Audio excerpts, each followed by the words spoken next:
വിശുദ്ധ യോഹന്നാൻ എഴുതിയ സുവിശേഷം 16-ാം അധ്യായം 7 മുതൽ 13 വരെയുള്ള വാക്യങ്ങൾ. പെന്തക്കോസ്ത് പെരുന്നാൾ. പരിശുദ്ധാത്മാവേ, ഞങ്ങളെ പുതുക്കുക.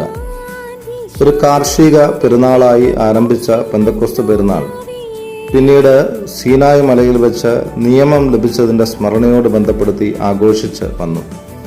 പെന്തക്കോസ്ത് പെരുന്നാൾ സന്തോഷത്തിന്റെ അവസരം ആയിരുന്നു.